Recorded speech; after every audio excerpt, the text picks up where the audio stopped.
اللہ عنہ۔ شیخ حدیث میں اس کی کلیئر کٹ رہنمائی ملتی ہے کہ اگر کسی نے یہ والا خواب دیکھا تو اس کی یہ انٹرپریٹیشن ہے. جیسے ابن سیرین ایک نام آتا ہے, انہوں نے کچھ ڈریم انٹرپریٹیشن پہ ظاہر ہے بات کی, تو کیا انہوں نے حدیث سے اخذ کیا ہے وہ علم کہ اگر تم یہ دیکھو, جیسے یوسف علیہ السلام کو بتایا گیا جی کہ 7 گائیں دیکھی تو انہوں نے اس کی ایک خاص سمبل سے انٹرپریٹیشن کر دی. ایسے کچھ مخصوص خواب ہوتے ہیں جو کلیئر کٹ ہیں کہ ہاں اس کا مطلب یہی ہے.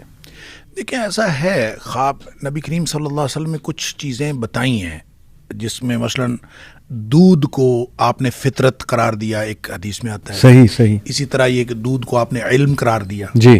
اسی طرح جو کرتا ہے جی, قمیص لمبی, اس کے بارے میں بھی بات ہوئی. ٹھیک ہے. اور اس کو بھی آپ نے علم قرار دیا. جی. تو یہ مختلف چیزیں جو ہیں وہ ڈسکس ہوئی ہیں اس طرح سے.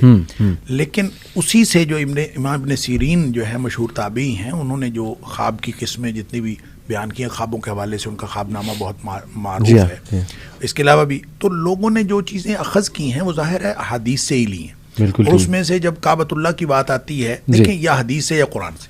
اب کعبۃ اللہ کی بات ہے تو چونکہ قرآن نے کہا کہ کعبہ امن کی علامت, لہٰذا کعبۃ اللہ کے بارے میں یہ معبرین کا خیال یہ کہ جب بھی یہ خواب میں آتا ہے تو یہ امن کی علامت ہوتا ہے. تو آپ کو کعبہ نظر آئے یا آپ کعبہ میں جائیں یا کسی بھی طرح سے, تو خواب کی نوعیت کا فرق تو ملحوظ رکھا جائے گا, اور حتیٰ کہ خواب دیکھنے والے کی نوعیت کا بھی فرق. یہ جو آپ بتا رہے تھے نا, یہ ماہرین نفسیات جو سگمنڈ فرائڈ کی بات کر رہے تھے یا کارل جنگ کی, کہ وہ کہتے ہیں کہ جو دیکھنے والا ہے اس کا ایکسپیرینس, اور یہ بہت اہم ہے. صحیح. یعنی یہ یہاں ہمارے بر صغیر کے اندر اس طرح کے بہت سارے واقعات عملاً ہوئے ہیں.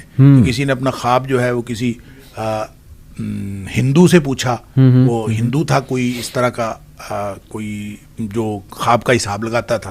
تو کسی نے جا کے اپنے شاگرد کو بھیجا کہ جا کے اس سے پوچھ کے اس خواب کا کیا مطلب ہے. اس نے کہا یہ خواب تمہارا ہے, ہو ہی نہیں سکتا. خواب کے ساتھ یعنی بر صغیر کے بہت بڑے عالم دین کے بارے میں آتا ہے کہ انہوں نے اپنا خواب, انہوں نے دیکھا کہ میں خواب میں ایک کچرا کنڈی کے اوپر کھڑا ہوں اور ڈھول بجا رہا ہوں. صحیح.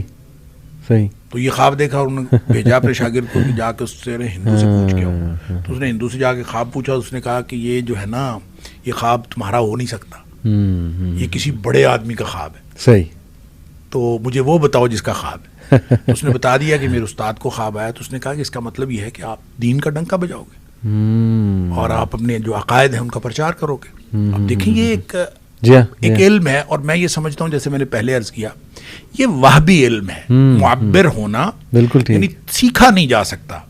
میں ذاتی طور پر بہت سارے لوگ جو ہیں وہ یہ سمجھ کے کہ یہ دین کا طالب علم ہے تو لوگ مجھے آتے ہیں خواب پوچھنے کے لیے, تو میں ہر ایک کو کہتا ہوں یار میں معبر نہیں ہوں. اور تعبیر کا ایک خاص ملکہ ہوتا ہے, ہر ایک کو اللہ تعالیٰ نے نہیں دیا ہوتا. تو آپ اعتراف کریں کہ آپ کو نہیں دیا. اگرچہ ہر خواب سننے کے بعد, یہ الگ بات ہے کہ ہر خواب سننے کے بعد آپ کی ایک انٹرپریٹیشن ذہن میں آتی ہے.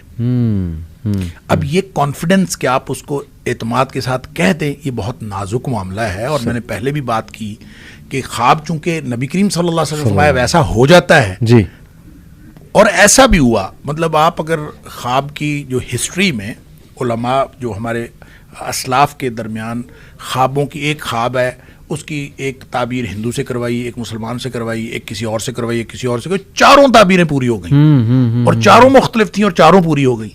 ایسا بھی ہو سکتا ہے. لہٰذا جب یہ اتنی نازک بات ہے اور اس کا حقیقت سے اس قدر تعلق ہے کہ نبی کریم صلی اللہ علیہ وسلم باقاعدہ پوچھا کرتے تھے کسی نے خواب تو نہیں دیکھا, تو اس کا مطلب اس کا تعلق تو ہے.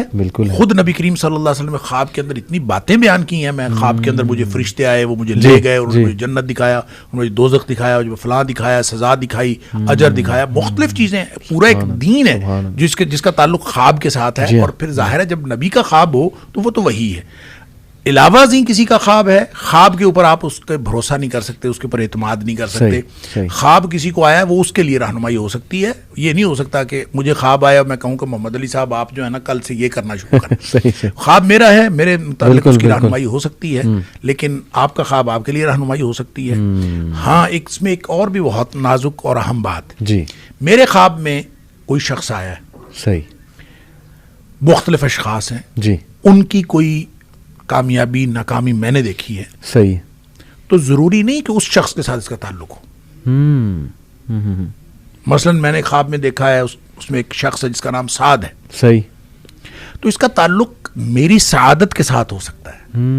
کوئی معنویت ایسی ہوگی جس کا تعلق میرے ساتھ ہے. صحیح صحیح. ٹھیک ہے. آپ کو خواب میں حماد نظر آیا ہے, اس کا تعلق حمد کے ساتھ ہو سکتا ہے.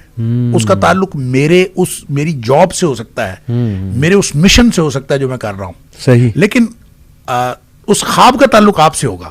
صحیح. یعنی ایسا نہیں ہے کہ اس خواب کا تعلق جو ہے وہ اس شخص جو نظر آنے والا ہے. یہ عام طور پہ لوگ کہتے ہیں مجھے تمہارے بارے میں یہ خواب آیا, جی کہتے ہیں تمہارے خامد کے بارے میں خواب آیا, تمہاری بیوی کے بارے میں خواب آیا, بالکل, اور تمہارے فلاں کے بارے میں خواب آیا, اور وہ پھر خواب کی انٹرپریٹیشن وہ اپنے لیے کر کے اور وہ یہ سمجھ رہے ہوتے ہیں. یہ میرے خیال میں درست نہیں ہے, کیونکہ نبی کریم صلی اللہ علیہ وسلم نے ایسی کوئی چیز ہمیں بتائی نہیں کہ ایک شخص کا خواب دوسرے کے لیے اور دوسرے کا خواب تیسرے کے لیے یہ مؤثر ہو سکتا ہے. اپنے لیے مؤثر ہو سکتا ہے. صحیح. اور دوسرے تیسرے کے لیے یہ تو ایک محض خیال ہے اور کوئی ضروری نہیں ہے کہ اس کا کوئی حقیقت